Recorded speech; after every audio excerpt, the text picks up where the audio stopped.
Welcome to Optometry Divas, where our mission is to empower, connect, and promote the success of women ODs. One of the ways in which we do that is by promoting our divas through the Diva of the Week feature. And today, I'm excited to talk and sit down and catch up with none other than Dr. Mesheca Bunyon.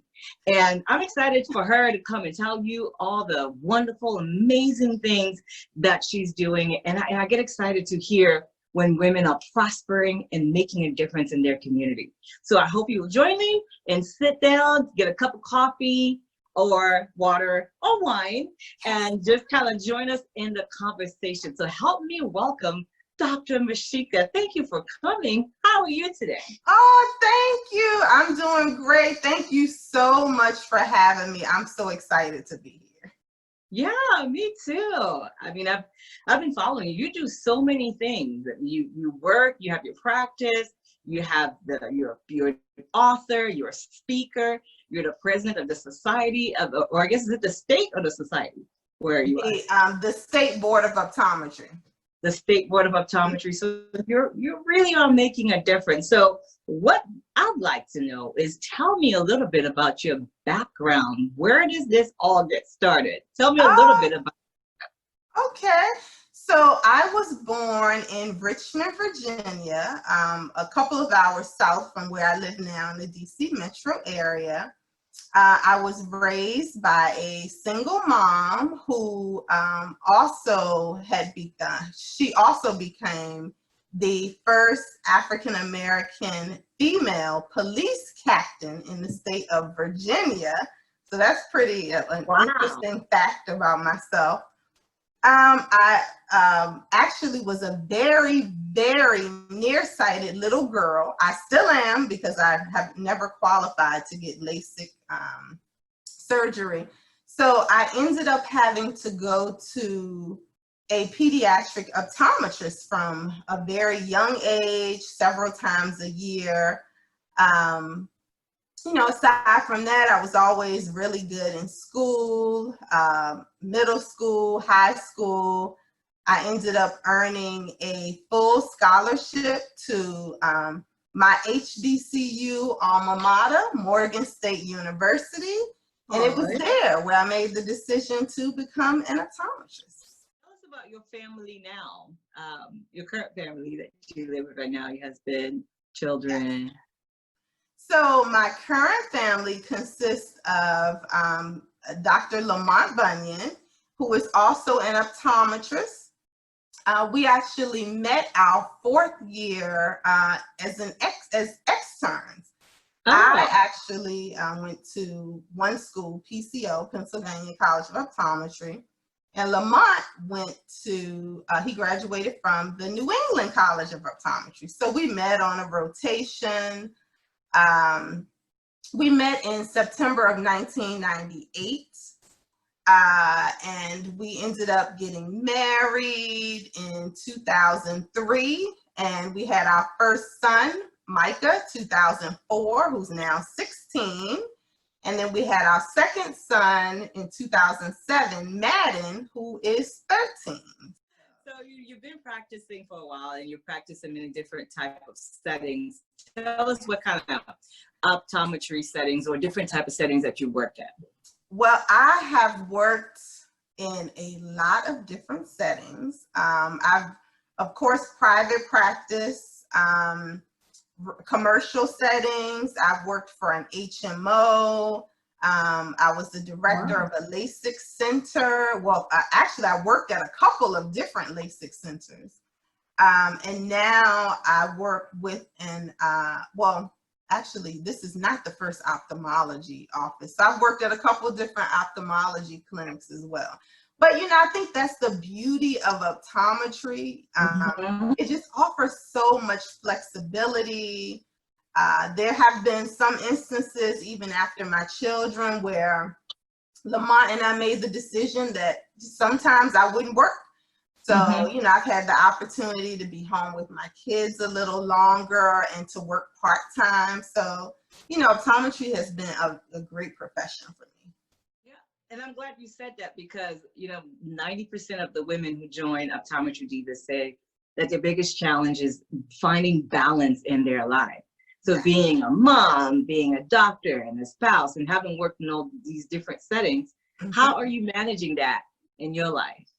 Well, I decided a while ago that I would not, for me, I wouldn't use the term work-life balance, but work-life integration. It's all about integrating your life. It's hard to say balance because it's difficult to balance because you have to work and you have to be a mom and a wife.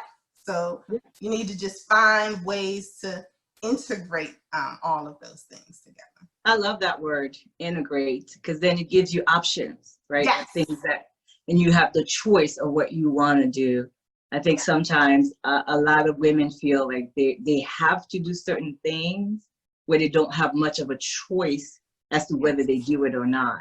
And then it makes things feel out of balance and out of control. But when you integrate the things you want to do, it does, it makes your life feel more full. Yeah, and I'm glad that you've been able to integrate that, your life the way that you have, because then it gives you the opportunity to experience these different work settings. Yes. And which brings me to this really, really exciting thing I wanted to talk about is, you have this new book that you've written, and that is really exciting. It's really easy to read, by the way, the book. It goes really fast. So that was good, especially for busy people who was trying to get through to the book. That was really good, that it's really easy. But then you talk about in your feature being part of toxic work environments. So tell me a little bit about that. Going into all of these different work environments, I found that there was a little toxicity in quite a few of them. It wasn't until about 2016 when it just really dawned on me that I was going from place to place to place, because of the scheduling, of course, and it provided me some flexibility from my family, but these environments were just toxic. And the one in 2016 was so toxic where the doctors that were there were not happy. The staff were not happy. As you know, in order for us to be successful as doctors, we have to have a great team. So I didn't even have adequate support staff to help me because they were always complaining about, every little thing. It was just the straw that broke the camel's back, if you will. And I realized, oh my goodness, like I've been going from one bad environment to the next, and then this was just the worst. So, it really caused me to feel burned out at work. I became depressed. I became overweight. And then I just decided, of course, with my husband, that I needed some time away. I had the opportunity to leave that job and to really think about doing something outside of optometry where I could help someone. And for me, it was, I don't want doctors to experience this. I want doctors to be able to focus on patient care and revenue for their practices if they own the practices, and to help them with staff management and development, because I feel like if I can help the staff, that helps the doctor and everyone is happy. So it brings about a better environment. What would you say in private practice you think is that some of the challenges that private practice owners run into when they're developing a good environment for their team? What are some of the challenges you've seen? Well, probably one of the big challenges is really hiring qualified people. We're busy, so sometimes we're just putting out an ad, and the first or second person that answers, we're like, okay, you got the job. But really taking the time to figure out what it is you really need in a new talent or staff member, vetting those people, I feel like training is a really big hurdle because, again, we're busy. We want to believe that we can tell our staff members something for maybe a couple of days we spend with them, or we spend time with them between patients, but it's really not enough time. So, you know, that's why you need someone like me to come in and help you with staff management development so they can help you with growing your business and keeping your patients coming. I got to tell you though, Mesheca, that is one of the number one challenges that private practice owners have is their team, because you're right. We don't have a lot of time to do it. It's impossible to be the doctor and see the patients, care for them, to run the business, to pay the bills, to make sure that the insurance claims are going through, to make sure that you're doing all those redos, contact lens rechecks. And then you got to take time to train constantly. It's very difficult to do. So one tip, there's so many, but one tip to improve would probably be training, to actually set aside some time every week, but it just has to be a regular block of time to set up for training and also staff meetings or huddles. You'd be surprised at how many offices don't even have staff meetings. So